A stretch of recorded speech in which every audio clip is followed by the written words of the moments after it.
So today, let's think about this application that you probably haven't thought about. Once again, this is the same thing, application of the same formulation that I talked about. The thing that we're going to consider now is the case of the COVID-19 spread, which is the reason why we're doing this class in this form. And the logic is the same. The rate of change is basically the in rate minus out rate. In the case of the COVID-19 spread, the only population that you have to think about, the only variables you have to think about is what we call the susceptible, or S, and the infected, the I. The infective is also called the infected or the infectious. Those are the population that now carries the COVID-19 virus. And susceptible is the naive population that do not have previous history with COVID-19. So we begin the discussion using these two variables. You can expand this model by considering the recovered population, but now we don't think about that because it complicates the model. So because we think only about S and I, this model is also called the SI model. And because we only think about S and I, the total population N equals to S plus I. And the total population is conserved, basically. We are not supposing that people will die in this scenario.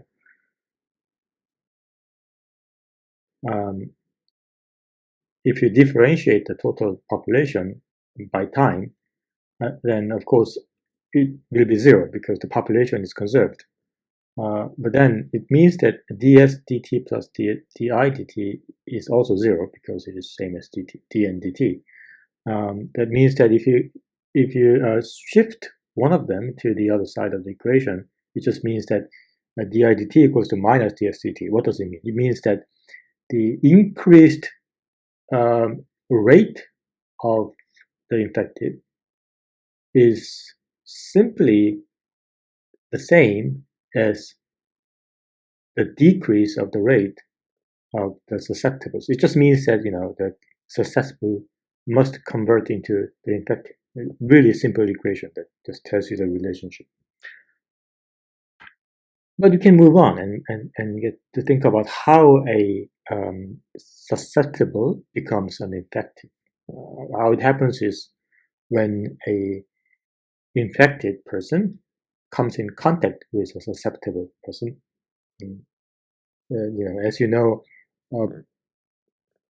by the rule of probability, it happens only when this fractional population that is infected is multiplied by the fraction of the population that is susceptible. This, if you multiply the two, that gives you the probability of the contact, and this is basically the probability proportional to the probability that because those two S and I are coming in contact, it becomes a probability of the disease transfer from S to I. So it becomes IS over n squared. But that's only when you consider one side of the population. What happens is you have to combine these two groups of population together. So the actual probability becomes 2 times higher because in this interaction there's always 2 people involved. Now you have to think about the dynamics of it. So let's suppose that there's a rate of contact. So these 2 populations do not meet all the time. There is some rate of this social interaction happening. most intuitively, this is like the rate of, the number of people you meet per day.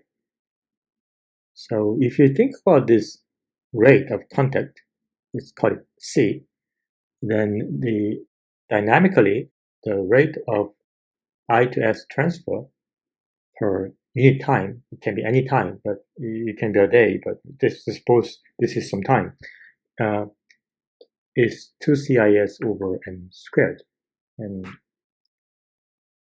then if you get to think about this probability that we assumed is only possible when the two populations are roaming about freely, right? So this is like the ink in the water. This is like free diffusion. But what happens in real life is that the society is structured, and there are some internal compartmentalization within the society. So you, although you can freely move about, there's always this social limitation of how this can happen. For example, you cannot meet the president just as you wish, right? So there are these social limitations, and depending on how a social network is structured, um, this rate of contact can change. But in fact, our assumption that there is no such barrier, social barrier, kind of works, because as it turns out, many society is scale-free. The scale-free means that you don't have to meet 100 people to propagate your virus. Basically, what happens is you meet your boss, and your boss happens to be the hub of the society. He meets a lot of people. So once you transfer, once you meet your hub, social hub, most often the boss, and he collects your virus, and then he can distribute it to so many other people that he make contact with. So this is a general property that we know. So it means that because we have a hubs in society, the propagation behavior of a disease occurs as if everyone is randomly connected in a way. Quite similarly behaves like that. So if you compare the propagation of a disease, it actually follows the dynamics regardless of the culture or regardless of the country. It would mostly reflect the nature of the virus itself. So that's the reason why we can intuitively say, "Oh, this virus is contagious." We don't imply that this virus, you're not adding any social structure to it. It really reflects the biological nature of this virus. So, although we do not know the exact details of the social propagation, which is, of course, certainly a very important topic, but we can roughly ignore it, and we can roughly find that the disease propagation dynamic is quite universal, as we will see in later part of the discussion. So basically, up to now, you see that this 2C over n squared is, all of them are just constants, and this rate can be summarized and just called R, and this is just constant. So the rate of I to S transfer is just proportional to I multiplied by S because of the probability rule that two agent I and S must be present at the same time. So this is the whole thing. This is the essence of the dynamics. The essence of the idea is that the I increases by contact, and that happens in proportion to I multiplied by S. But then, if you get to this equation, and you realize that because there's a conservation population, n equals to I plus s, you can write s as n minus I. And you can rewrite the whole thing, and the equation becomes di dt equals to di multiplied by n minus I. And this is a very well-known equation. It's called the logistic equation. You see a logistic equation in many different social contexts. Most well-known case where we use logistic equation is called the predator-prey equation. So, think about the sheep and wolves. Sheep will increase its number over time, and there is no predator. But the predator slowly, ramps up its population and then try to and eat the prey. And then amount of prey goes to zero, and then the predator population decreases again. So we have this dynamics, and this dynamics can be described by the simple equation called logistic equation. So let's think about how we can interpret this. Once again, we are the user of mathematics, so all we have to do is to learn how to interpret this equation. So this case is really well known. It's sometimes called logistic growth and logistic curve, logistic whatever, so many logistic. Well, it's also called S curve because it looks like sort of like S.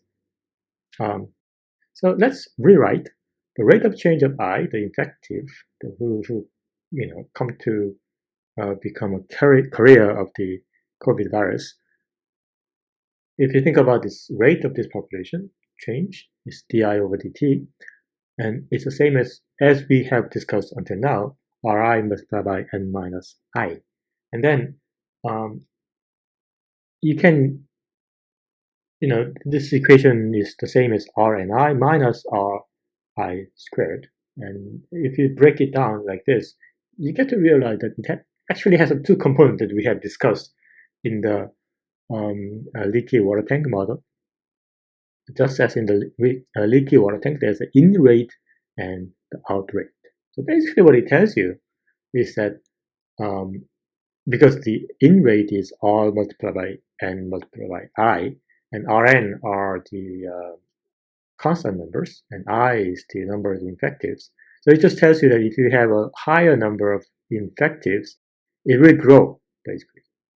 And then this will actually dominate initially because, you see, I is smaller than n.